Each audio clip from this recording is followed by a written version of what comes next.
Hi guys, welcome to the show. Today's show is brought to you by Audible. Audible is offering our listeners a free audiobook with a 30-day free trial membership. Just go to audibletrial.com/musicalswithcheese and browse the unmatched selection of audio programs, download a title free, and start listening. It's that easy. Go to audibletrial.com/musicalswithcheese. Alright, let's get you to it.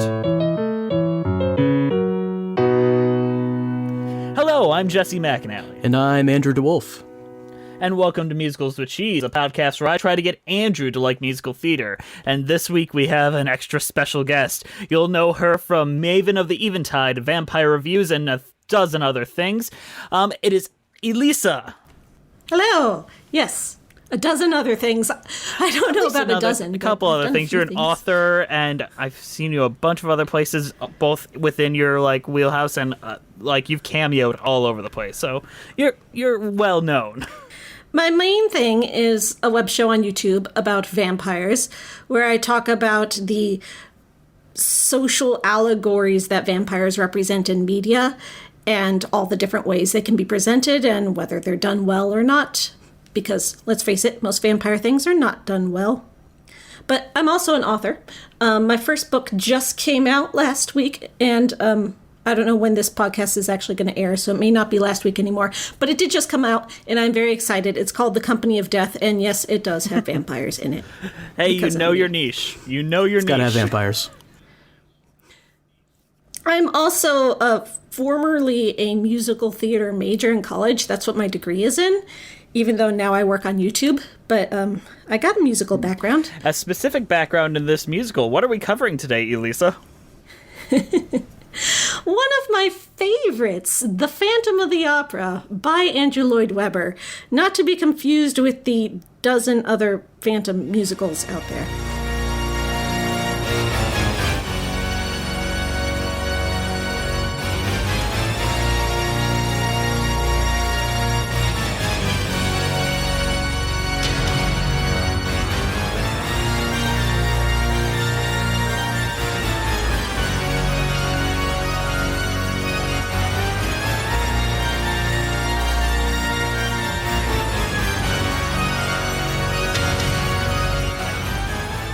Elisa, you probably know a grand deal about the behind-the-scenes and turmoil of Phantom of the Opera, so let's start all the way back in the Gaston Leroux days. Let's talk about where the book came from and how that was inspired, because I know that's a long storied past.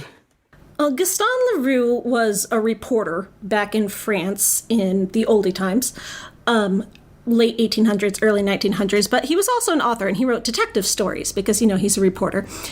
And he wrote Phantom of the Opera originally as a serial for a newspaper, and then it was compiled in 1910 into a book, and then translated into English in 1911. And the English translation that was translated in 1911, which is abridged and not full, but it's public domain. So anybody can use that English translation and make their own version of Phantom, and many, many people have. And that's not limited to Lon Chaney and more recent productions by Ryan Bijan and tons of stuff. Really, everyone has touched this. Interestingly, the original French version of Phantom is still under copyright, so you cannot adapt the French Phantom or the full version of Phantom, only that one abridged English translation. What does the French version have that the English version doesn't, that we won't specifically be able to adapt? Just a few little scenes, a few conversations. It starts out kind of the same, and then as it gets towards the end, it feels like the translator was rushing, so he started cutting out more and more as he went. Okay, so it's not like the MGM Wizard of Oz thing where you can't get the certain shade of the witch's green color and the ruby slippers or anything like that. But then, what do you think is the most notorious adaptation of the Phantom of the Opera that isn't the Andrew Lloyd Webber musical? Most well known would be the silent film, Lon Chaney, 1925. It's Universal Pictures, and it was 1925 originally, but then it was kind of reissued in 1929 with a different cut. So there's two versions out there, and it was one of Universal's last big monster movies before they switched to talkies. So Universal has this pantheon of monster movies like Dracula and The Creature from the Black Lagoon and The Mummy and The Wolfman and all of that. And Phantom is the only one that's part of that is really a silent film, so it often kind of gets left behind, which makes me sad because The Phantom is the best. We'll never get that Dark Universe Phantom of the I Opera. know. Because the Dark Universe is dead, supposedly. I don't know. Blumhouse is doing The Invisible Tier. Man. Yeah, I think that's the real reason, but... Yeah, but it's not Dark Universe Invisible Man. It's just a Invisible Man. But it's not going to be Johnny Depp. Yeah. Johnny Depp should play the Phantom. I'd prefer That's how Tommy real Wiseau. Johnny You Depp. wouldn't even need makeup. Tommy Wiseau. Good God. Now, let's talk about how Andrew Lloyd Webber became involved with the Phantom of the Opera, because really he kind of stole the idea from another musical, didn't he? Kind of, but it wasn't really his fault. So Andrew Lloyd Webber was a composer of musical theater who wished he was a rock star or a rock music composer. Like, he has these rock and roll roots that he just wants to go to and has never really quite done, but he does do rock musicals. So he'd done Joseph and the Amazing Technicolor Dreamcoat and Jesus Christ Superstar and all of those, but he really wanted to do a romantic musical, and he'd been wanting to do something romantic for a long time, especially after he fell in love with Sarah Brightman. She was in Cats. She was like one of the random dancing cats that doesn't get to sing. And I don't know if that's where they met, but that's kind of where they got involved. And they fell in love and got married. And she got a part in a different Phantom musical by Ken Hill in England. And the interesting thing about the Ken Hill musical is that it uses real opera songs and kind of rewrites the lyrics. So it's not a musical... It's like a jukebox musical of opera songs. So she was involved in that, and Andrew Lloyd Webber was like, well, my wife is in this. I've always wanted to do something romantic. I keep doing all these rock and roll things, but I really want to do something romantic. I'm going to take over this show and produce it and bring it to like the big time theaters in London. And he was all set to do that with his wife as the star. And then his buddies, Harold Prince and Cameron Mackintosh, who are like big-time producer-director guys, were like, no, Andy, don't do that. Write your own. And he's like, nah, I'm not sure if I mean, it already exists. With that, I don't know. And they're like, no. Trust us. Write your own. You've been wanting to do this romantic thing for the longest time. Write your own. So he did.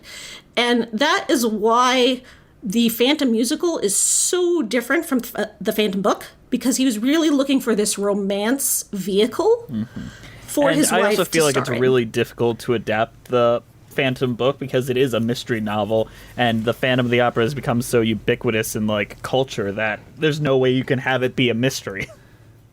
Yeah, exactly. Like the book is very noir. Gaston Leroux wrote like locked room mystery kind of things. It's like, who could have done it?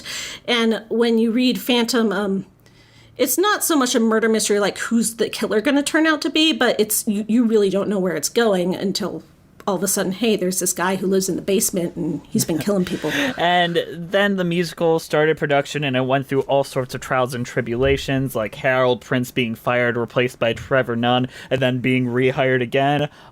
Richard Stilgoe being invited to do the lyrics and then fired after they decided he was too campy, and bringing on Charles Hart, who brought on the more romantic side of things like Think of Me and All I Ask of You. Because it's not campy at all. It is in the right ways. Like, I honestly think Richard Stilgoe's lyrics are my favorite lyrics in the musical. Well, see, it's a mid-'80s romantic musical, and if the 80s did anything, they went hard. Agreed. The 80s are wonderful. The music... Like, like Meatloaf videos. Like, that's what they were going for. It was, but they, as Andrew says, like, we'll go into this later, but they only do it for one song, really. The musical opened in London's West End in 1986, and on Broadway in 1988. It starred Michael Crawford and, as mentioned before, Sarah Brightman, and with an estimated worldwide total gross receipts of over $5.6 billion and total Broadway gross of $845 million. Phantom was Is that just Yep. from ticket sales? Just for ticket sales. Because you know how they say that Star Wars got so big not from movie ticket sales, but from the merchandise? Phantom did the same thing. So if that's just from ticket sales, imagine the merchandise. It's that much more. How many of those little half masks did they sell? Like this thing made so much money for so many people. It's insane. And It, Wicked, and The Lion King are the only Broadway shows to ever cross $1 billion. It really is a landmark musical. And that's just the history and all that. We're not even talking about our own individual opinions on it. Like, there's no denying how big of a cultural landmark this is, both in the musical theater world and just as culture as a whole. No longer is it Gaston Leroux's Phantom of the Opera, and the first thing that we think of is Lon Chaney being unmasked. First thing we think about now is the designs by Maria Bjornson and all that stuff, the choices that was made by Harold Prince. This is forever the Phantom of the Opera. Dun dun dun dun dun. Yeah, you look at something like Dracula, you still think about Bela Lugosi. You don't think about Dracula the Musical by Frank Wildhorn. Nobody thinks about that. Back to Phantom. Do you guys want to talk about the story? Not go like plot by plot element, but talk about like the general things of what happened and how we interpret it? Let's do it. All right, so the musical starts with a prologue, which is really weird, and made even weirder by the adaptation to film, which pays it off. But what do you guys think of that opening in 1911 Paris with Raoul and Meg Giry, or maybe Madame Giry? I'm not sure which one it's supposed to be. I think it's supposed to be Madame Giry. Like, super old Madame Giry. But I don't hate it. I feel like you could cut it and not really lose anything, but it sets up the overture. And the overture needs a little bit of setup. It can't come out of nowhere. Fair. It sets up the dark nature of this and shows, like, this isn't going to be campy. Like, as Andrew Lloyd Webber described, like, everyone in the audience was expecting it to be camp because of Michael Crawford, and then they saw this and were like, oh, this is serious. It's not going to be campy, but then they say lot 666. Maybe that wasn't as cliche back in the mid-'80s. No. I'm going to say that that's still pretty on the nose even for the 80s. I mean, it is a great setup for the chandelier being lifted up and all that. Like, that's cool, but still I'm like, oh, we have this backstory. Like, even back when they wrote this, they knew Christine was dead for some reason. I mean, Raoul is also a whole lot older there, so maybe she lived a long, full life before dying, you know? But I don't know. I've seen Love Never Dies. Yeah. that was not in their heads when they wrote the prologue. The prologue is dark and creepy, and usually the auctioneer has a very creepy voice, so it's definitely setting the tone. Plot-wise is pretty pointless, other than to let us know that disaster is going to happen. And I guess that sets up a exciting expectation. Something bad might happen, so get through this opening scene about Hannibal and all these opera people leaving. Yeah, so then Hannibal. Andrew Lloyd Webber really likes doing pastiche. If you know, like, his earlier shows, like Joseph and stuff, there's, like, a song in this style, then a song in this style, then a song in this style. So for Phantom, he got to do pastiches of different opera styles. And Hannibal is the first one we see. It's very grand opera. It's supposed to be kind of like a Verdi ripoff. But it's also entirely pointless to the plot. I was kind of unsure if it was like meant to be a parody of opera or if it's actually just trying to be an opera song. Like, wasn't really. It's kind of goofy, so. I mean, a lot of old opera was a little bit goofy, and I think that he wanted to have fun with that. Like, nowadays, people think of opera as this very highbrow thing. But back when it was the only form of entertainment, there were different levels of seriousness when it came to opera. And the Palais Garnier, where Phantom is set, was a very serious opera house, but it was still kind of like you would look down upon someone who worked at the opera, like they wouldn't be high society, they would be an entertainer. So there is going to be a level of silliness to it where you don't take it that seriously. It was fun. I like this part, though. I like everything with Carlotta. Carlotta is probably like one of the most underrated characters in this show, in my opinion. And depending on the actress, I've seen a couple actors play her. It's really an impressive, and you understand her. Like, yeah, I don't want stuff falling on me when I'm at work either. It's funny. The show starts off with this dark, serious prologue and then goes immediately into comic relief. All the comic relief on at once. The managers, Carlotta, Piangi, all of them at once got... There is a lot of comic relief in this. The drunk guys and the elephant. It is all effective comic relief. Like, it doesn't break the world. I mean, that's one thing this show has, is it really has balance. Like, it's dark and serious and grand, and that's probably a big part of why it's been so popular for so long, because people think that makes it important. So they're like, oh, Phandom, that's a serious show. You gotta say Phandom. But it's not boring. It's not too serious. It's also really funny a lot of the time, so it's entertaining. And the funniest characters are Monsieur Fickman and Andre, who are the new managers of the Opera Populaire. And as soon as they walk in, basically everything falls apart, and the Phantom offers threats, and Carlotta leaves, and they're left without their prima donna. Oh no. What are they going to do? It's a good thing the Phantom has someone ready for them to replace Carlotta, because it's not like he orchestrated that at all. So, even though he doesn't say, like, hey, put Christine in Carlotta's role, it has to be Christine's friends that are like, hey, Christine could sing it. Yeah, I've heard her sing. She's pretty good lately. She still gets the part. Of course she does, for that one night, and everyone is relatively pleased with it. And she runs into one of the investors, who is actually the Vicomte Raoul de Chagny, who recognizes her as his childhood friend. Can it be Christine? Brava! Long ago, it seems so long ago, how young and innocent we were. She may not remember me, but I remember. Yeah, and then Raoul's like, hey, good show. Let's go get dinner. And she's like, no, Raoul, I can't. I got this other boyfriend who's not really human. He's an angel, and he teaches me how to sing, and he's been doing so for months. And, it's a whole long story, so I can't go to dinner with you, because he's like... Also, he might be my father. He might be my dad. Yeah, so when Christine was a kid, her father would tell her this story about how the angel of music came to this other little girl and, like, gave her the gift of song. Kind of like in Sleeping Beauty when the fairies give the baby the gift of song. So Christine thinks that her father from beyond the grave sent this angel to teach her how to sing. Yikes. Yeah, it's kind of weird.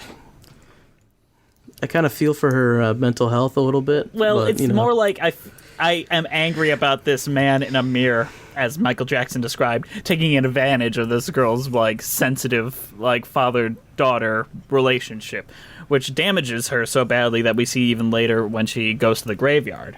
Yeah, you find out in the book that he didn't come to her and be like, hey, I'm an angel, you should worship me.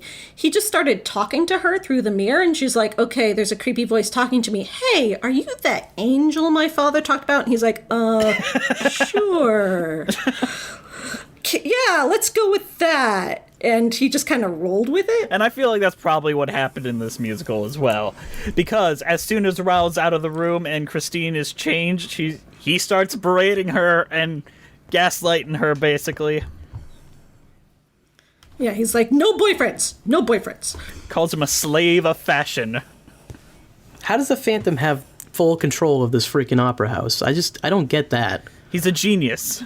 Well, he was one of the original architects of the opera house. And when he was building the opera house, he built a bunch of secret passages into it, where he could get wherever he wanted, creep people out, steal things, and make them believe in ghosts. So now they're all terrified, thinking that if they don't do something, this actual supernatural ghost is going to hurt them. So, reign of terror. Was this explained? Did I miss this? I don't remember it in the LaRue book, but I remember it very specifically in the Susan Kay novel. It is in the LaRue book. It's all in the epilogue, so you got to read all the way to the end and then, like, past the end. Okay. So I didn't just miss this. Okay, so I'm not just dumb. There is a scene in the musical in the second act where Raoul and Madame Giry meet, and he's like, who is this guy? What's his deal? And she kind of tells him a little bit about it. And she's like, oh, an architect, this, that. He built, palaces and stuff, and, So it's implied that he could have done that.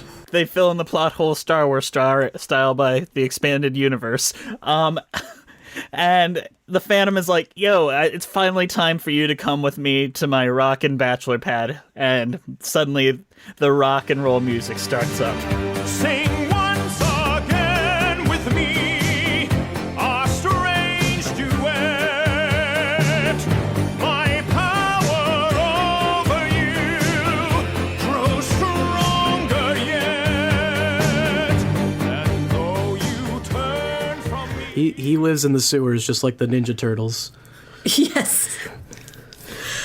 But in the sewers, there's also an awesome lake full of candles that don't go out in the water. Magic candles. Yes. And somehow he got like a piano down there, and he's got everything down there. He's got like a pipe organ down there. Yeah. How do you put that down there? Okay, look. He's a genius. He figured it out. He brings it in pieces on his little boat, and he knows how to build them. It's like an issue. I'm not like the hugest fan of the Phandom musical, like altogether. I love a lot of things about it, and one of the main things I love about it is this scene and how they use doubles so perfectly to like give the impression that they're going all over the place. Like the use of doubling in this musical and like dubbed voices over certain things is incredible. Yeah, it's actually the only pre-recorded song in the musical. Everything else is sung live. Except for a couple of the, like, harder bits. If it's a touring cast and they gotta do, like, 12 shows a week, then if it's like that, then they pre-record some stuff. But this whole song is actually pre-recorded. I mean, with that final note, I would imagine it had to be. Hey, Carlotta hits a higher note than that every single night in a different song. But I've heard other actors that have like this gentleman who played Raoul for many years, like made a joke about like, why does the Phandom have to worry about half his role is pre-recorded? And he's like, you play the role and then you tell me about it. He's like, 5 years later, damned if he was right. I was exhausted by my first evening. Well, the thing about the role of the Phandom is that it's a very physical character. Like, you're really acting with your whole body. I've read accounts of actors playing the Phandom. It's like each movement of each of my fingers was calculated, and I had to, like, have that, twisted-looking hand and so many things. And it is exhausting. Not just the singing, but, like, the actual physicality of it. You could have all that makeup on, too. And you apparently have to fight through it because, like, you get huge plosives just from that giant lip extremity, so you're kind of fighting through it to get the past the point of no return out, as Michael Crawford described. Yeah, if you sit close enough in, the Majestic or wherever you're watching Phandom, you do see a lot of spit flying. Well, Phandom bring... Yes, it's part of the effect. The Phandom brings Christine to his lair. He immediately just starts pounding out some Don Juan notes, and he sings a 5-minute song. Let your darker side give in to the power of the music that I write. The power of the music of the night. He sings the music of the night because the Phandom is seriously into music. Like, seriously, like, so obsessed with music. He really likes music. And Christine to him is a tool to make his music better. And also, he likes her as a person. But mostly, he wants her to sing for him. And that's his deal. And she's kind of conflicted over that. As anyone would be. Like, I'm sure that Sarah Brightman felt similar ways, like when Andrew Lloyd Webber and her started their relationship, where he kind of fell in love with the voice before he fell in love with the person. Well, they're not together anymore. Mostly because of this musical, according to a little bit to Andrew Lloyd Webber's biography. So the Phandom sings Christine this very sexy song about how awesome music is and how he wants her to be part of his musical expression. And then at the end of the song, he shows her that he has a wax dummy replica of her wearing a wedding dress. And this freaks her out and she faints. Logical reaction. He's like, oh man, I shouldn't have shown Christine my real doll. Too soon? First date too soon? Yeah, you don't really want to bring out the pillow, like, right the first time, you know? And this is Christina Chan, and she is also in this relationship. All right, so the next morning, the Phandom once again screams out some Don Juan notes on his giant Orion, waking Christine up, which is a little unkind. Yeah, but now she's intrigued. She's like, okay, this guy was very seductive. I'm really curious about him. I'm kind of into this. I really want to know who he is, what his deal is. And she's actually kind of into it for a minute. So she goes and she rips off his mask. And she sees it, but we don't. And then he gets really angry. Because, you know, he's ugly under the mask. He's physically deformed. He was born with a deformed face. And this really makes him angry. And I think it's the fact that he gets so pissed off at her and starts screaming at her and threatening her and calling her names that upsets her a whole lot more than what he actually looks like. He has very low self-esteem. I mean, if you're going to wear a mask all the time, I mean, you're kind of going to have that, so. I mean, let's not pretend she wasn't freaked out by the face. Like, the way she describes it to Raoul later shows that she definitely had a visceral reaction to that as well. Yeah, but the whole, like, violent man yelling at you thing, that's a whole lot scarier than a face. 100%. But she finally reacts to that with, like, kindness, which I think is, like, the giving of the mask back, which I think is kind of the moment the Phandom falls in love with her. Even though he was so awful to her, she's able to be nice to him and show sympathy for him. And he's like, no one's ever been nice to me before. Oh, my God. Maybe you shouldn't live in the sewer and terrorize people. A fantastic actor can sell that moment, like, of, like, falling in love in that moment. And then you've got Gerard Butler. He's a fantastic something, all right. So we cut back to the opera house, and Joseph Bouquet preys on a bunch of little girls. It's awkward. And explains a Phantom. Joseph Bouquet is a scene shifter. And he's one of the only people in the opera house who's actually seen the Phantom without his mask on. So he likes talking about it. And you don't talk shit about the Phantom. You can die. How did he see him without the mask on? Did he get seduced as well? Walking around backstage one day and the Phantom was like, just hanging out here. Oops. Was that the moment that he decided, I gotta wear a mask or something? Well, this obviously isn't in the musical, but in the book, the Phantom doesn't wear a mask regularly. He only gets the mask for Christine. For when he decides, hey, I'm going to meet Christine face to face. I should probably get myself a mask. Which is fair. What? Why does he wear a half mask and not a full mask? Because it's hard to sing and be an actor on stage with a full mask. That's fair. It's like, why are there so many scenes in Spider-Man where he takes his mask off? Because you want to see the actor. The actor wants to act.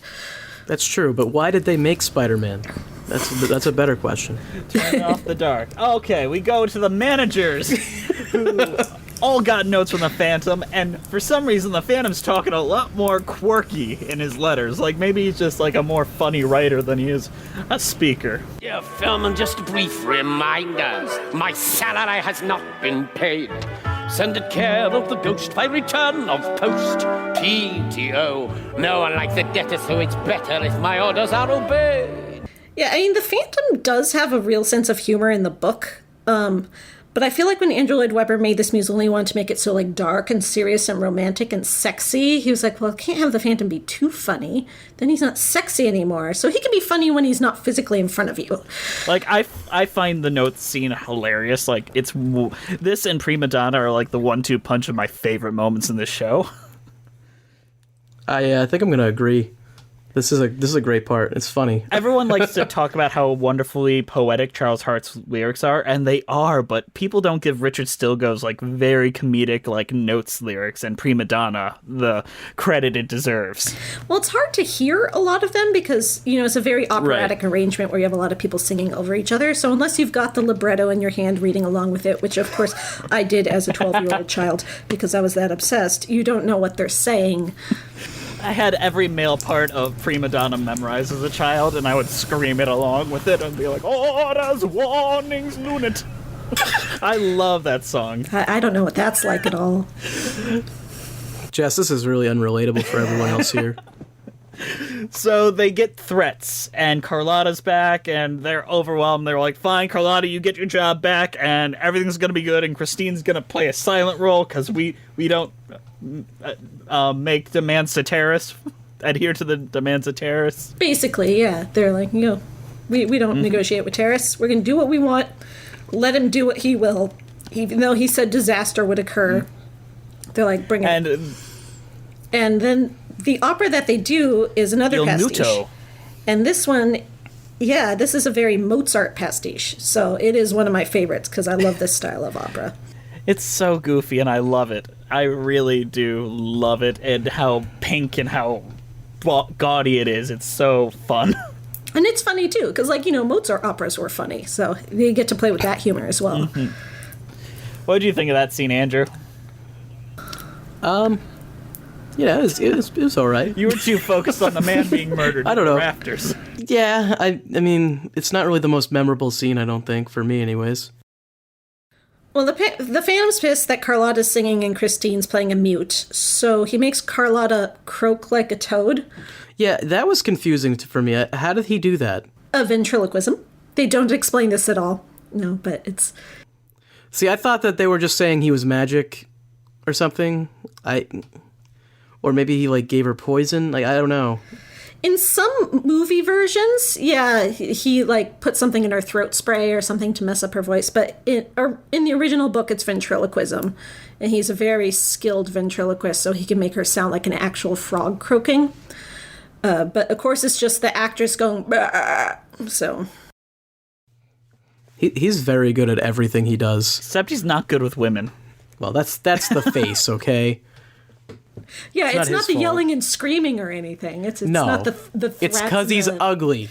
The jealousy and the demands and the... The Phantom is full out incel. Yeah. Okay. So the Phantom brutally murders Joseph Bouquet and throws his corpse hanging by his neck onto the stage. And no, it's just an accident, guys. He's all good. Yes, stagehands die by ropes all the time. The chandelier incident's the real issue, though. And Christine and Raoul go to the safest place you would ever go, the place where there's tons of escape routes, the roof. I think her logic is that the Phantom lives in the basement, so let's go the opposite way. That's... Because clearly he's home right now. That's fair. That is 100% fair. So she goes to the roof and immediately just starts shit-talking his face. Can I ever escape from that face so distorted, deformed? It was hardly a face in that darkness.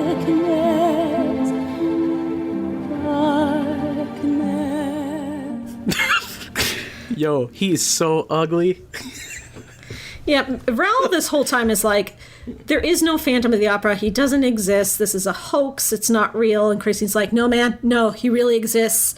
He's not a ghost. He is a human, but he's scary and he's dangerous and he really exists. And Raoul's like, well, you don't have to worry about him because you could be with me now. And she's like, we just met yesterday, but sure.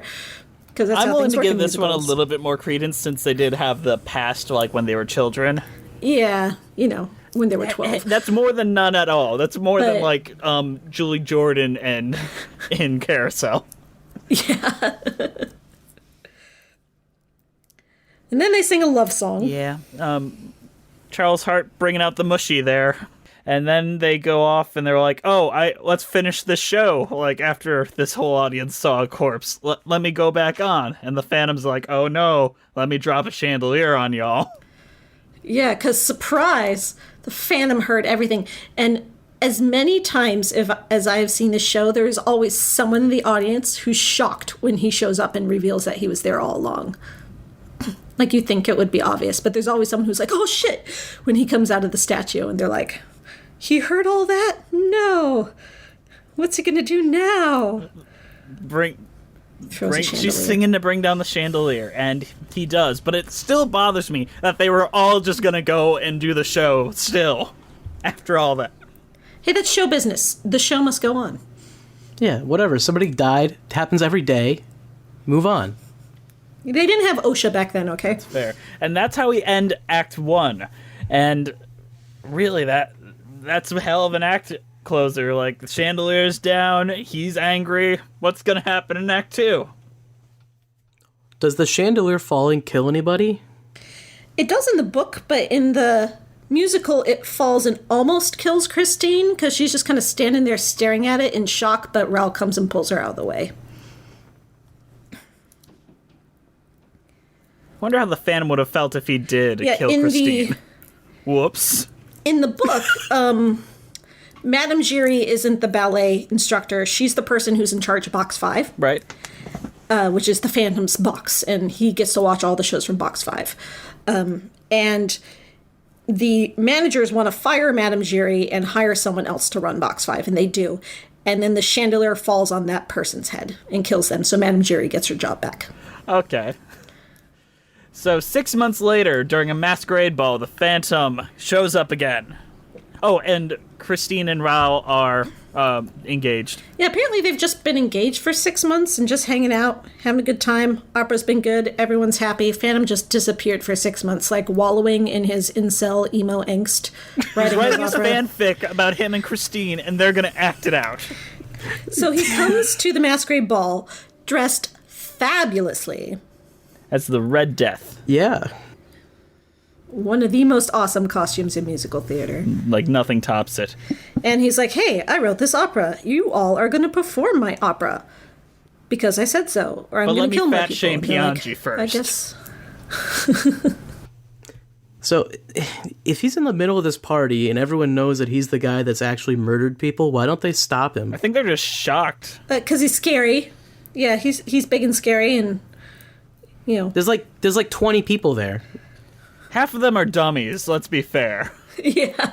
The musical filled out the staging by putting a bunch of prop dummies in costumes in this party that just kind of stand there, and then all the dancers are dancing around these dummies, so it kind of looks like it's a lot fuller on stage than it is. Because paying actual extra actors and chorus members is expensive, and they want to save money. Andrew Lloyd Webber, really useful group. They're big on that dollar. Yeah. Big on that dollar. And you know, the more the show's gone on, the more they've cut the cast. Like, it gets smaller and smaller every year. All right, I'm looking forward to that. Either way.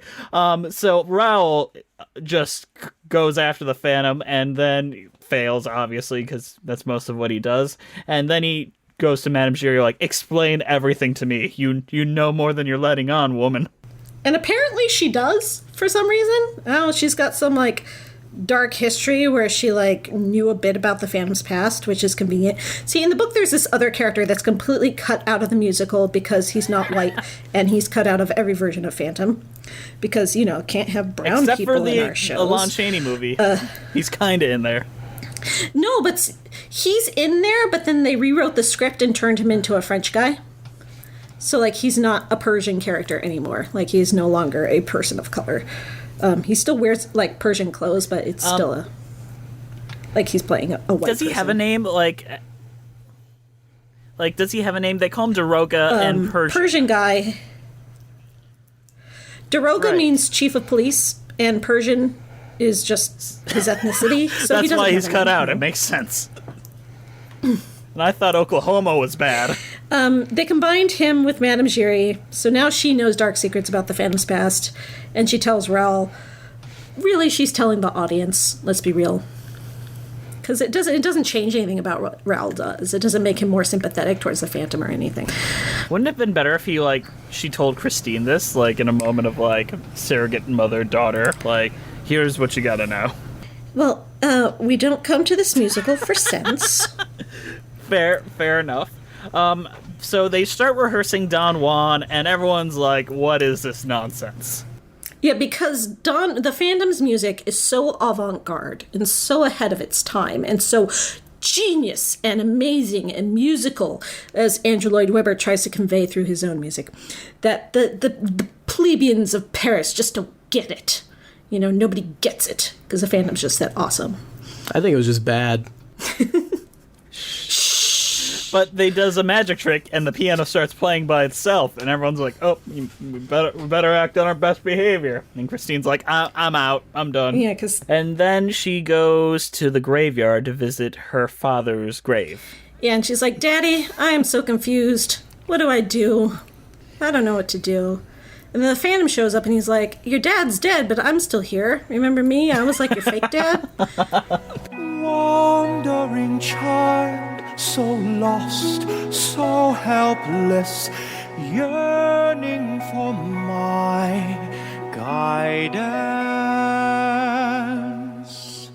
Angel or father, friend or phantom, who is it there? And she's like, "That's true.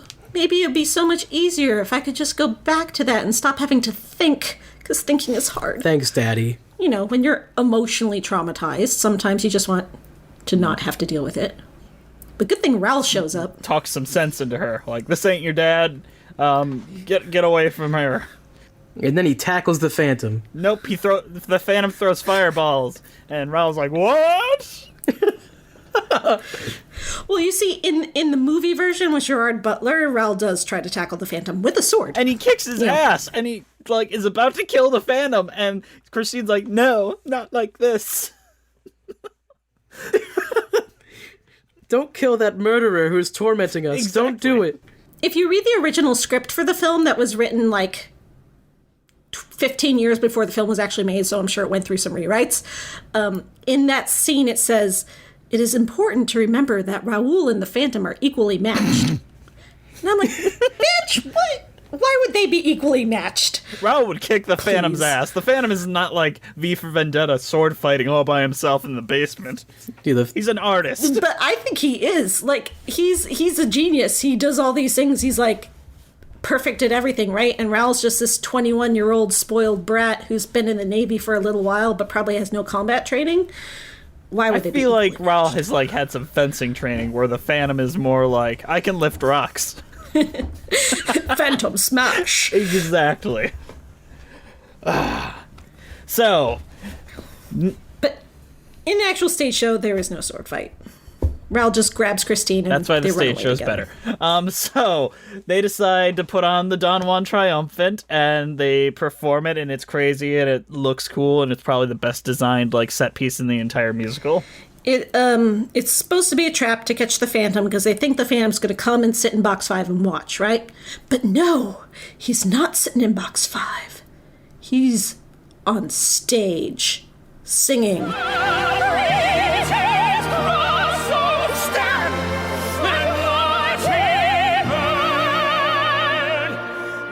He took over Piangi's role. how does no one... Now, this is staged different ways. Sometimes they stage it where nobody realizes that the Phantom has taken over Piangi's role and is wearing this like disguise, so you can't tell it's him, and singing with Christine until she rips off the disguise and is like, "It was him all along." And sometimes it's staged where they don't do that stupid thing and they do know it's him, but they don't know how to deal with it, so they just roll Do with it. they want a public execution? But They could just tackle him. They could run on stage and tackle him. like they start to do that at one point, but then they're like, no, hold off, let's see what he's gonna do. And then he Let's takes see off what the his ring murderer's and gonna like do, guys. he proposes to Christine. I don't know, maybe they're afraid he's gonna hurt her or something, so because they like come running on with guns and they're like, no, wait, don't shoot him. I mean, it all depends on how you stage it. I like, as you say, like, there's a point like in the 25th anniversary like concert where she immediately realizes Piangi doesn't grab me like this. It's the weirdo. Get him off. one of the most popular stagings is not until way late in the song, she puts her face against his and feels the mask through the cloth against her face. And that's when she realizes. And then she immediately changes how she's singing. She starts singing scared instead of singing in character of the sexy character she was playing. But it's just like, she knows his voice so well. How could she not realize before that? I hate that staging. I mean, some productions actively have him try to sound like Piangi, which is interesting. Oh, God, when he does the weird Italian accent. So that goes about as well as you'd expect. She unmasks the Phandom in front of everybody, and he drags her down to the lair. Maybe someone should have tackled him. How does he keep getting her away from everybody? Why don't they chase after him? Well, it's supposed to be trapdoors. Some stagings don't have a trapdoor, so he has to just, like, pull her off stage. But she's supposed to go down through a trapdoor because he is this genius architect who built all these secret passages in the opera house and trapdoors and stuff, and, yeah. And everyone likes him, and everyone thinks he's great. And he's got an 8-pack. So, down in the lair, the Phantom's whining about, like, my face is so ugly, and you're gonna be my bride. Put on my fantasy weeaboo Christine outfit. And she's like, no, screw you. She's standing up for herself. She's, like, being strong. And, she's like, I don't even care about your face. The fact that you're a jerk who hurts people and yells at me all the time? No. But that's after she changes into the wedding dress. Well, I think he's, like, forces her into. Just thinking about that makes me cringe. It's romantic, Jess. You know how in the sequel, it's revealed that they did it? And in the sequel, it's, they supposedly she came back after everything and they did it. Well, in the original version of the sequel, they did it during the scene where he forces her into the wedding dress. That implies something else, but okay. I remember in the early days of the 2004 film, they thought that the Phantom and Christine did it in between the Music of the Night, and I remember because she woke up without stockings, but she had stockings on. Well, I could see that. You know, it's a song of seduction. He seduces her. Maybe he actually succeeds. I mean, all Bill Cosby had to do was sing a song. Yikes. Sorry, that's really bad. I apologize for that. That was bad. I wholeheartedly apologize for that. That's terrible. Anyway, back to the final lair scene. So she tells him off, and she tells him off good, and it, like, actually hits him. And he's like, whoa. But then Raoul shows up, and he's like, never mind. Now I'm going to blackmail you into marrying me by threatening to kill your boyfriend. The random lasso that can just dangle indefinitely from the ceiling. It's a magical lasso. How is he going to kill the boyfriend with that lasso when he could stand on the ground when he was using it? I think all he has to do is, like, magically make it elevate, and then the boyfriend's So is he actually dangling. magic, or is it just, like, tricks and, like, illusions? It's tricks. He's a magician, you know, like a stage magician. In the book, the magical, or the Punjab lasso, it wasn't a magical lasso, it was just the Punjab lasso, isn't a floating lasso. It's like a whip that he would crack at people, put around their necks, and instantly, like, break their necks with. That is how you hang people, so... Yes, so the magical floating lasso was an invention for the musical because when you have a spectacular on Broadway, you need effects. You know, the more special effects you have, the more the people like it, so... In magic theory, show at stuff. least, like... Hey, the show did very well. Fair enough, like, Les Mis did well. They got the giant barricade, Miss Saigon, the helicopter, and all that. Spider-Man didn't do that great, but... So, Christine, like, is like, bro, you are the worst, and decides, like, I wish someone had shown you pity, and gives him a pity kiss, and he is so touched by it. Yeah. And then he's like, after you have kissed me, I can no longer be a douchebag. So I'm going to let you go and let your boyfriend go. Go, live, be happy. I'm just going to die of loneliness now because you've changed my world. And I've realized that being a douchebag is wrong. And it sounds very trite. And in the musical, you got to put things fast. But he does have this learning, growing moment. And it's very powerful to see this person who was so awful change. And that's the biggest dynamic thing in Phandom is that the villain changes. And that's part of why I think Phandom is so popular. Because you don't see that a lot. I mean, he changes a lot in the sequel. Oh, God. But he, like, reverts to a childlike state by the end of that song. Like, he's, like, playing Masquerade with the Monkey and, like, just in a fetal, like, horrendous, like, sad state.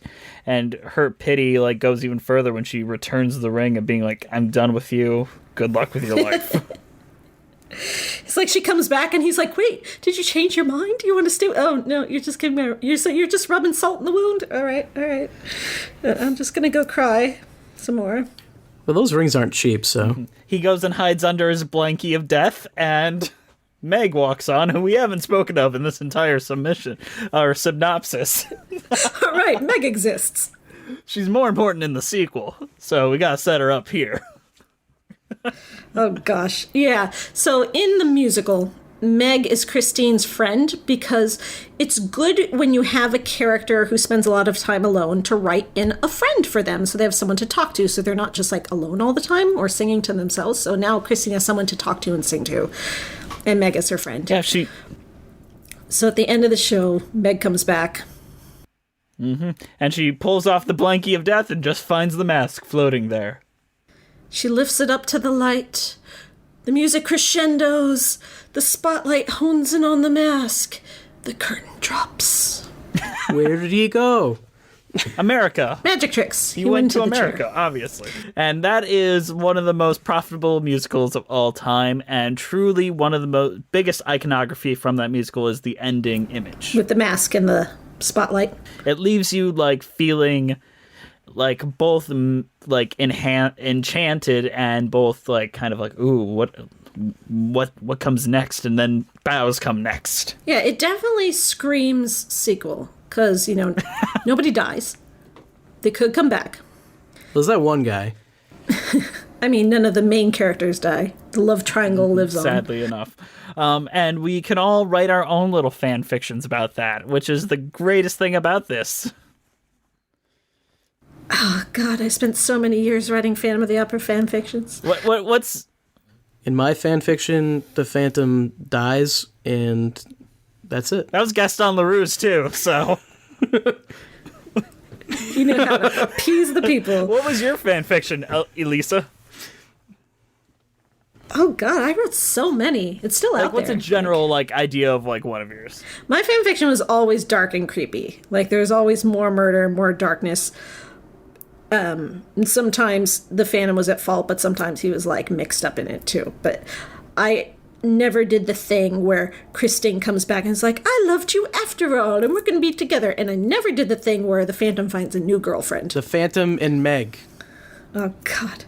There were a lot of those. Yikes. I'd ship the Phantom with Madame Giry. Like, that works. Yes. A lot of people do ship that. That feels more right to me than Meg, at least. More right than Christine, even. I want to retcon it, and the guy that's seen the Phantom without his mask, like, prequel, they got together. That's how he saw the Phantom without the mask. Oh, he's like a bitter ex. I've never seen that done before. That's awesome. He's just shitposting him all over social media or the opera. This is great. He's like, yeah, he's ugly. It's like, have you seen that meme where it's like, well, the guy who sings the You're a Mean One, Mr. Grinch song is Tony the Tiger. So what if Tony the Tiger and the Grinch were exes? And it's like, what did the Grinch do to you, Tony? Why are you so mad at him? Why do you sing this mean song?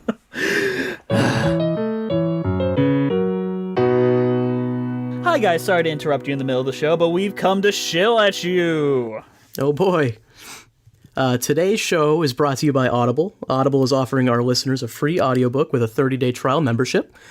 All you have to do is go to audibletrial.com/musicalswithcheese and browse the unmatched selection of audio programs. Download a title free and start listening. It's that easy.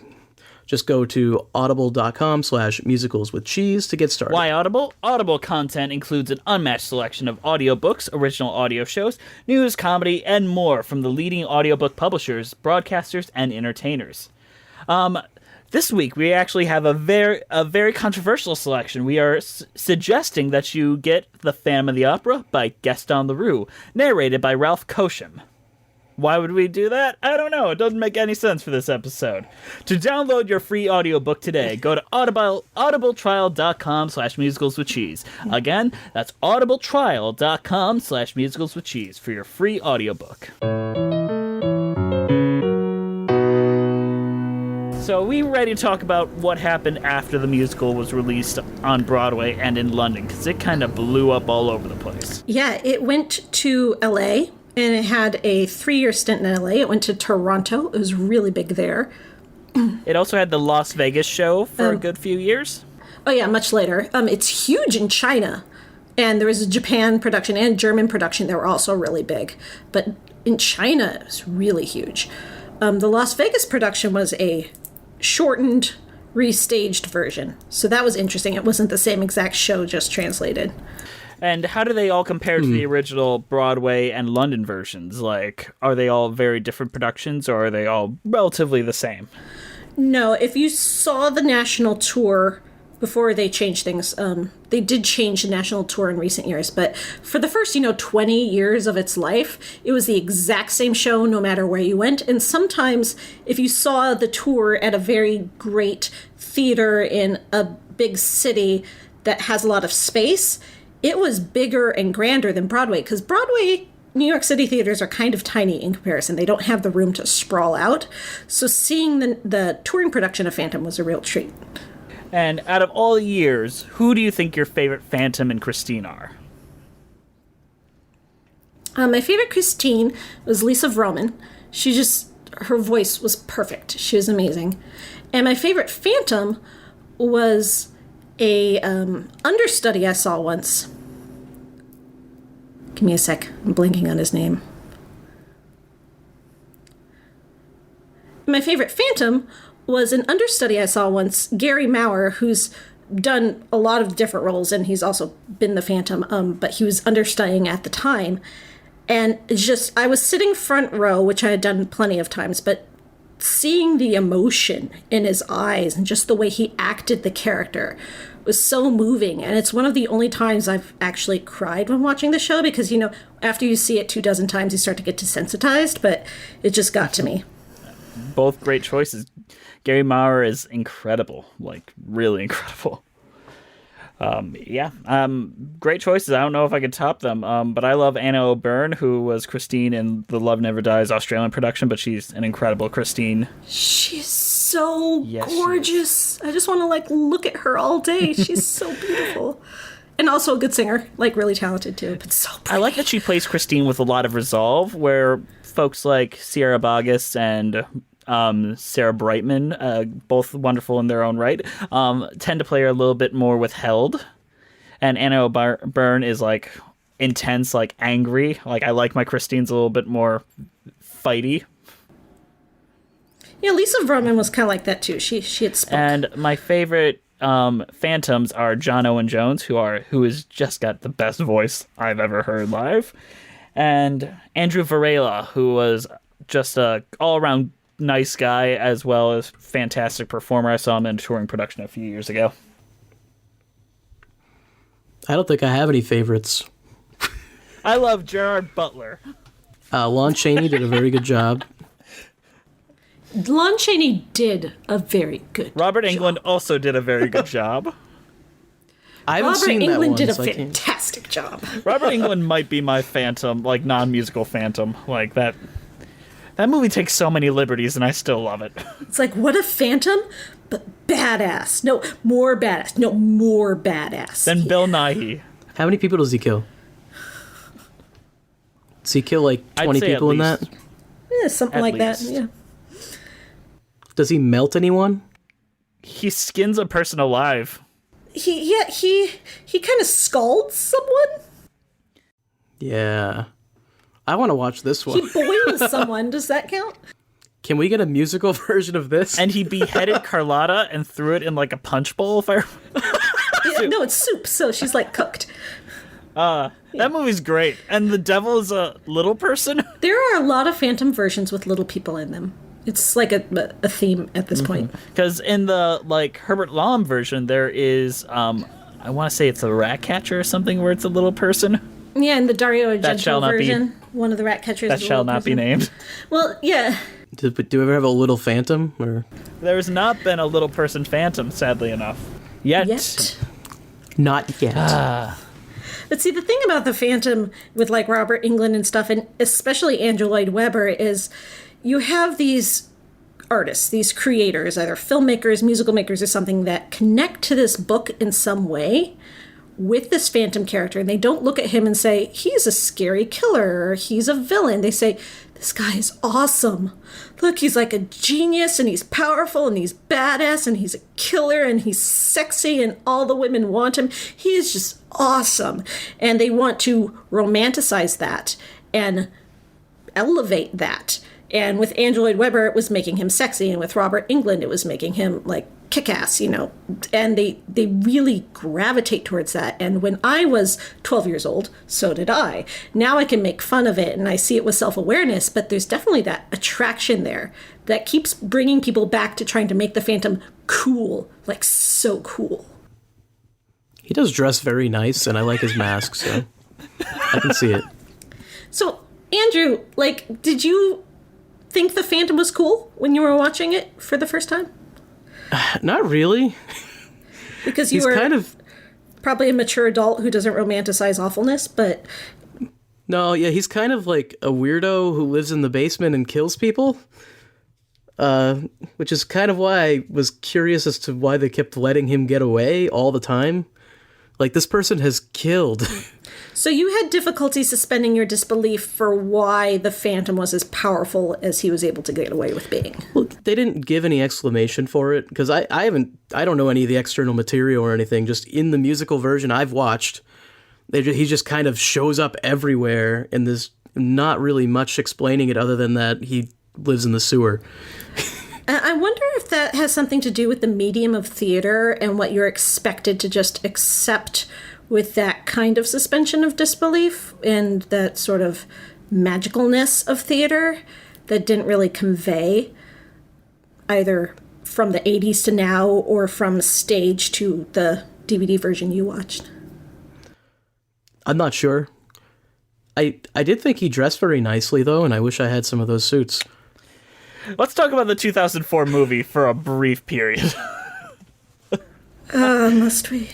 I don't think I've seen this, so I'm not sure. No, but that's what's going to be interesting here. I want you to react to all the terrible changes and tell us how you would why your justification as to why you think those changes were made. Well, I mean, what did they change?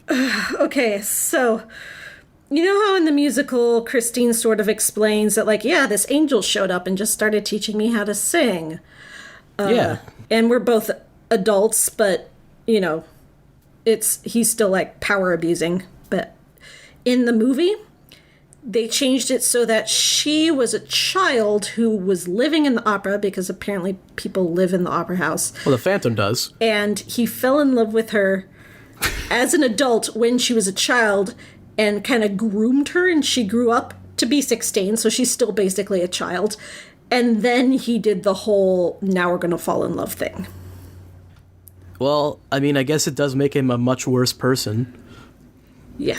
He's already not that great a person to begin with. The movie still framed it as romantic. The movie didn't acknowledge that this was creepy and terrible and awful. The movie framed it as super sexy. Yeah, no. No, not really. Mm-hmm. Well, that change is obviously from the Robert Englund version, because Freddy Krueger is a child molester, so... But see, Christine's an adult in that one, too. She's also a time traveler, so that movie's weird. Wait, there's time travel? Oh, yeah. In the 2004? Or in No, the in the Robert Robert Englund. Okay, well, that makes sense. It's that Fred, makes sense. he can do that. That is one of the more egregious changes, as well as just the performance of the actors. That's... I mean, it's a movie. They're never going to be as good as professional Broadway stars.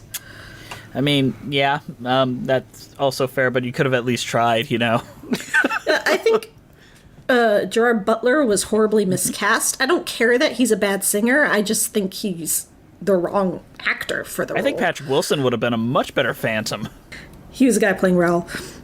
I don't even get why they gave him this, like, long 1700s hair when he's supposed to be playing a Victorian guy. Like, he doesn't have hair like that in the musical. He does have it in the music video with Sarah Brightman and Steve Harley. Well, that's because it was the 80s and everyone had mullets in the 80s.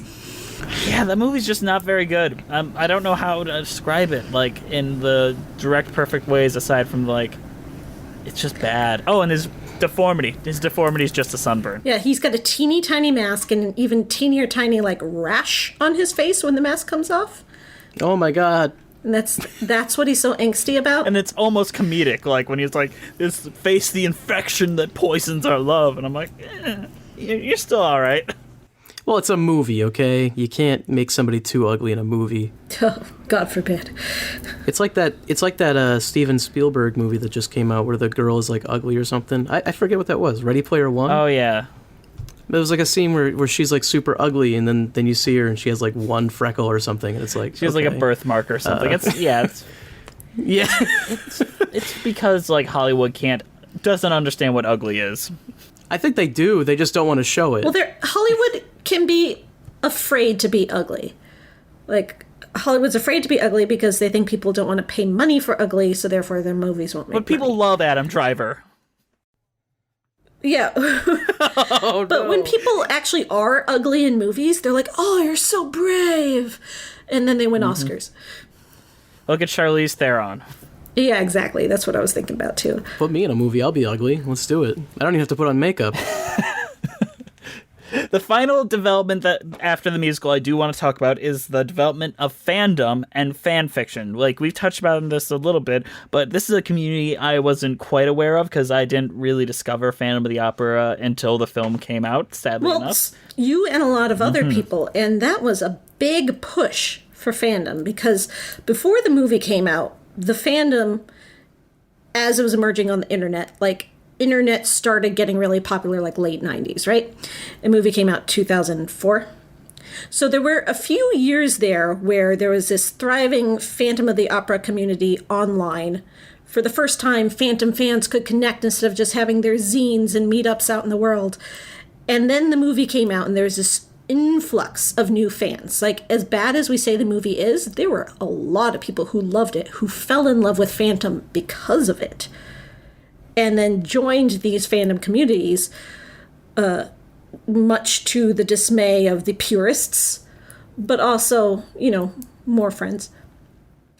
And then all the fan fiction that came out of it was fluff. Everyone wanted to give the Phantom a happy ending. And to those of us who were into the dark and the gothic, that was frustrating. The Phantom doesn't deserve a happy ending. He's a bad person. There are a lot of self-published novels. Like, when self-publishing became free on the internet, so many people self-published their fanfic. Like, what do you think is the most common trend in these fan fictions of the Phantom of the Opera? Either Eric and Christine get back together. Eric is the Phantom's name. Or Eric finds a new girlfriend who's better than Christine and deserves him more. But one way or another, Phantom's getting laid. Was there ever, like, the blind girl that can't see his face, like, trope used? Oh, yeah. Oh, yeah. Actually, that was a trend even before fan fiction. Like, there's some legit published novels out there, like Susan Kay's Phantom and a few others that were actually published by real publishers. And one of them's a Sherlock Holmes Phantom of the Opera crossover. And in it, the Phantom gets a new blind girlfriend. Oh, God, that's great. But I think the most important fanfic that we need to talk about very briefly is The Phantom of Manhattan. But that wasn't fanfic. That was Andrew Lloyd Webber saying, I want a sequel to Phantom. And he went out and found a guy, Frederick Forsyth. And he said, hey, you're a well-established mystery writer of historical fiction. Will you write me a sequel to my musical Phantom? And Frederick Forsyth was like, well, let me watch this musical first. And he wasn't a fan, and he used the musical, and he also went back to the original novel, and he used elements of that too, but he was a writer for hire. And he did it based on what Andrew Lloyd Webber kind of wanted, but also put in a bunch of his own ideas, of course. Whose idea was the conversation with Jesus, do you think? Oh, God. I think that was all Frederick Forsyth because Andrew Lloyd Webber certainly cut that out of his version. Yeah, like where the Phandom starts worshipping Mammon, the god of gold. That's pretty cool. Yeah. Or what about when Raoul gets his testicles blown off in a duel? What is happening here? So in this book, The Phantom of Manhattan, it's a sequel to Andrew Lloyd Webber's musical. And in it, the Phantom, moves to America, is on Coney Island, then becomes this impresario in Manhattan, and then, reunites with Christine. But Christine has a child. And you find out the child has to be the Phantom's child because it couldn't possibly be Raoul's child because Raoul had an accident one time where he got his nut shot off. Oh. This was published. Did Raoul not notice that? Like, he's like, oh, shoot, I don't have any testicles. No, Raoul knows. Raoul is such a nice guy that even though he knows the kid isn't his, he raises it as his own and loves it because, he assumes the Phantom's dead and he loves Christine and he'll be her, beard. That's fair. Raoul's a much nicer person in the book. And there's a line in the book where they're talking about the fact that Raoul will never, be able to use his penis, I guess, for sex reasons. What the fuck? And they're like, oh no, the poor boy, now he'll never get married or fall in love. And they're like, only a strange and saintly woman could ever love a man who couldn't use his penis. And they're like, well, I guess Christine is a strange and saintly woman because she's fine with that. Not like they can't She should have got with the Phantom. Well, she did, but then he, quote unquote, died, so she thinks. So then she's pregnant, and she's like, Raoul, I'm pregnant with the Phantom's baby. I don't know what to do. And Raoul's like, well, I can't ever get married anyway because I've got this penis problem, so we should get married, and then, both our problems are solved. I got problems with my pee-pee. Phantom of the Opera 2, problems with your pee-pee. But the most important thing I wanted to say about the Phantom of Manhattan is Frederick Forsyth retcons away all the Phantom's misdeeds from the musical. Oh, yeah! That is the most... That's right. He's like, I didn't actually kill Bouquet and throw his body on the stage during a show. I didn't actually kill Piangi.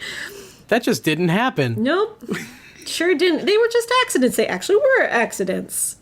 I'm actually such a nice guy. So is this where Love Never Dies comes from? Well, yes, because it was where Andrew Lloyd Webber wanted to make a sequel musical. He'd been wanting to for decades. And he needed a book to base it on, so he hired this guy to write this book. And then it didn't happen for a really long time. For reasons, which I can talk about later. So we'll hold that off, and we'll just put in a giant question mark and a to be continued. All right. Thank you guys for listening. This was a great talk that we had with Elisa. Forgive me. Is your last name Hansen still? Okay. Elisa Hansen, who is a fantastic guest. Elisa, I'm not sure if you've seen any of our other episodes of this show, but the reason why we have the title is because we give a cheese rating at the end of every episode that we do, just to make fun of how arbitrary rating systems are. I was wondering why my plate of brie hadn't shown up. So, I'm going to start with Andrew so you get the general premise of the cheese rating. Andrew, what is your cheese rating for The Phantom of the Opera? I'm never good with these cheese ratings, and I'm the one that made them up. You'd think I'd be good at it. Is it like you have to assign a type of cheese to it, like the sandwich rating? Kind of. Last week, I think they chose Gouda because it's just warm and not for everyone, but pretty good. That type of stuff. I'm going to go with, sharp cheddar for no particular reason other than the Phantom dress is very sharp. He's very sharp. And he has mass appeal. That is a mass appeal cheese. Yeah, it is a mass appeal cheese, which I think that it does fit kind of well. Jess may have a better cheese in mind, but that's what I'm going to go with. And as far as what I actually think of it, I feel like I didn't get to say too much during this on my thoughts on the show, but I did like it. I definitely can see why it got so big. Yeah, very good music. There's not much else to say. Well, I guess it is Elisa's turn. What is your overall thoughts on Phantom and your cheese rating? Oh, maybe like a port wine infused goat cheese, something really rich and decadent and creamy and overindulgent that is just over the top, see but it's that. delicious anyway and you want it. I can see that. That's a good pick. Oh man, I want cheese. I'm sure you've got mostly want some positive thoughts cheese. about Phandom, but just lay them out for us. What is your thoughts on Phantom of the Opera? I have a lot of nostalgia for Phantom. It's a very important musical to me. I don't think it's bad. It has this reputation of being like, oh, it's so popular, made so much money for a bad musical. No, I don't think it's bad. I love it. I don't think it's the best musical or the most intelligent musical. I think it's beautiful and romantic, and I think it did everything that Andrew Lloyd Webber wanted it to do, and that is good enough for me. Well, that's fair. Well, yes, it is. It's very and my cheesy. Cheese rating is Aradel, which is the cheese with like the little mask around it. So. All right, so Phantom of the Opera, not my favorite musical, but the things it does so well that it's hard to hate against it. Like, you can't just start talking about the faults about Phantom of the Opera without sounding like an asshole, because it's like, but the stuff it does is so great. And for the mid-'80s, like, you can't compare it to stuff that exists now. Is good. Like, without it, we wouldn't have an entire subgenre of gothic, like, musical theater. And that is wonderful.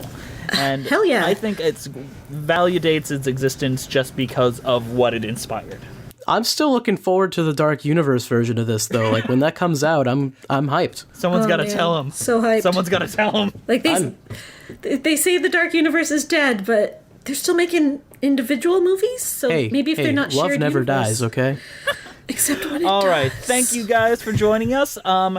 Please rate us and review us on iTunes, Stitcher, Spotify. Actually, my bad. There was one thing I gotta do. I promised to. We gotta give out an award, Andrew. I apologize. Oh, who are we awarding? Elisa, do you mind doing me a favor? Do you mind giving me a number between 1 and 10 so this is like completely unbiased? 5. Apple iTunes reviewer Classic Sonnets (parentheses Steph L). You are our winner of a $25 Amazon gift card. So please send us an email at musicaltheaterlives@gmail.com, and we'll set you up with that $25 Amazon gift card for reviewing us on iTunes. Thank you for doing that. We're gonna have another one of those review raffles coming up pretty soon, so keep reviewing us on iTunes. We're on Twitter at Cheesy Musicals. Our Instagram is Musicals with Cheese. Our YouTube page is Musical Theater Lives, and our title card was created by Jolene Casco. Her Instagram is Jolene Casco. Elisa, I know you've got tons of stuff you want to promote. Go on and promote. You know what you could spend your Amazon gift card on? My book. It's only $4.99 on Kindle. My book is called The Company of Death. It is on Amazon or where else you want to buy. My Twitter is Elisa in Time, like Elisa in space, except in time. And my YouTube channel is Maven of the Eventide, or if you just Google vampire reviews, I'm the first thing that comes up. And my favorite video of hers is the Vampire Academy video, so that would be my recommendation. All right, thank you guys for listening. We'll see you next week on Musicals with Cheese.